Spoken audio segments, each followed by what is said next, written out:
हर साल जब गर्मी की तपन अपने चरम पर होती है, पुरी की पावन भूमि पर एक रहस्य घटित होता है। त्रिभुवन के स्वामी स्वयं भगवान जगन्नाथ गायब हो जाते हैं। न कोई दर्शन, न कोई आरती, न कोई मंगल ध्वनि। क्यों? क्या है यह रहस्य जो हजारों वर्षों से छुपा है? ज्येष्ठ पूर्णिमा, स्नान यात्रा का पावन दिन। भगवान जगन्नाथ, बलभद्र और माता सुभद्रा को 108 कलशों के पवित्र जल से स्नान कराया जाता है। लेकिन इस दिव्य स्नान के तुरंत बाद कुछ अनहोनी घटित होती है। महाप्रभु को ज्वर है, वे अस्वस्थ हैं। और फिर मंदिर के कपाट बंद हो जाते हैं। शुरू होता है अणसर, 15 दिनों का रहस्यमय एकांतवास। इस रहस्य को समझने के लिए हमें जाना होगा बहुत पीछे, उस समय जब पुरी में रहता था एक महान भक्त माधव दास, जिसका संसार था केवल एक, उसके प्रभु जगन्नाथ। वो पुरी में अकेले रहते थे। वे अकेले बैठे बैठे प्रभु जगन्नाथ का भजन किया करते थे। नित्य प्रति श्री जगन्नाथ प्रभु के दर्शन करते थे। उन्हीं को अपना सखा मानते थे। प्रसाद में जो भी मिलता उसे खाकर ही अपना जीवन यापन करते थे। लेकिन एक दिन नियति ने करवट ली। माधव दास गंभीर रूप से रोगग्रस्त हो गया। उल्टी, दस्त, बुखार, शरीर बिल्कुल शिथिल। वे उठने बैठने के लिए भी समर्थ नहीं थे। प्रभु, अब तो केवल आप ही मेरे रक्षक हैं। और एक दिन बीमारी से कमजोर माधव दास बेहोश होकर गिर पड़े। और तब अपने भक्त को संकट में देखकर स्वयं भगवान जगन्नाथ सेवक के वेश में प्रकट हुए।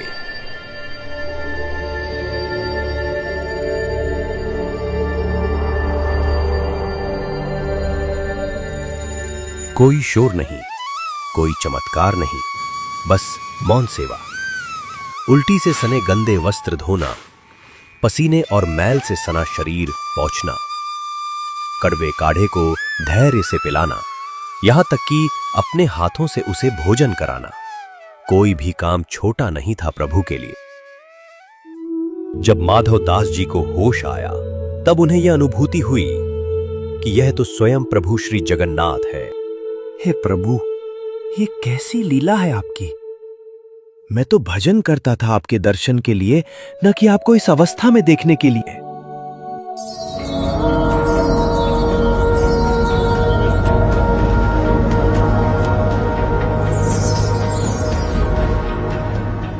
प्रिय माधव, मुझे भक्त का कष्ट देखा नहीं जाता। तुम बाहर से गंदे हो सकते हो, परंतु हृदय से पवित्र हो। प्रभु, आप तो सर्वशक्तिमान हैं। चुटकी बजाकर मुझे ठीक कर सकते थे, फिर ये सेवा क्यों? ये पीड़ा तुम्हारे संचित कर्मों का फल है, चाहे इस जन्म का हो या किसी पूर्व जन्म का। यदि मैं इसे तुम्हें भोगे बिना ही ठीक कर दूं, तो इसे भोगने के लिए तुम्हें अगला जन्म लेना पड़ेगा। और मैं नहीं चाहता कि मेरा भक्त कष्ट सहने के लिए दोबारा जन्म ले। अब बस 15 दिन का प्रारब्ध बाकी है, इसे सह लो, फिर तुम मुक्त हो जाओगे। ठीक है प्रभु, मैं सहन करूंगा, लेकिन अब आप मेरी सेवा नहीं करेंगे। तो फिर एक उपाय है। क्या उपाय प्रभु? यहाँ नहीं, श्री मंदिर में जाकर करूंगा। तुम ठीक हो जाओगे और मुझे सेवा भी नहीं करनी पड़ेगी। माधव दास को क्या पता था, ये उपाय नहीं बल्कि भगवान का महान त्याग था। प्रभु ने माधव दास के शेष 15 दिनों का प्रारब्ध अपने ऊपर ले लिया। उधर माधव दास चमत्कारिक रूप से ठीक हो गए। वे आनंद से भरकर भगवान के दर्शन के लिए चले। लेकिन मंदिर में जो दृश्य देखा वो अविश्वसनीय था।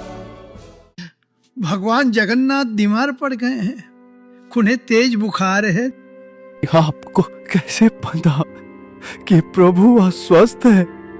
अभी आपके आने से पहले एक आकाशवाणी हुई थी, उसी से मुझे ज्ञात हुआ। प्रभु, यह आपने क्या किया? मेरा रोग अपने ऊपर ले लिया। तुम सदा मेरा ध्यान रखते आए हो, तो इतना तो मुझे भी करना होगा ना। मैं थोड़ा अस्वस्थ हूं, 15 दिनों में ठीक हो जाऊंगा।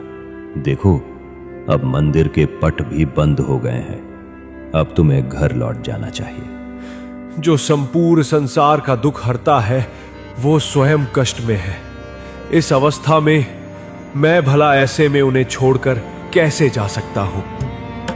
15 दिन माधवदास बाहर बैठकर भजन गाते रहे ताकि उनके अस्वस्थ सखा का मन बहलता रहे।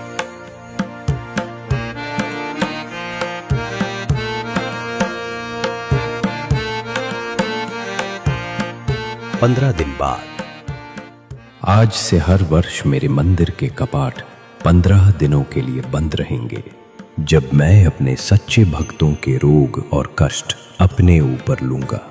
और तभी से हर साल स्नान यात्रा के बाद भगवान बीमार हो जाते हैं। 15 दिन बाद जब भगवान स्वस्थ हो जाते हैं तब भव्य रथ यात्रा निकाली जाती है। जैसे एक बार उन्होंने माधवदास की पीड़ा अपने ऊपर ली थी, वैसे ही हर साल करोड़ों भक्तों का दुख अपने ऊपर लेते हैं। लेकिन शर्त है, भक्ति सच्ची होनी चाहिए।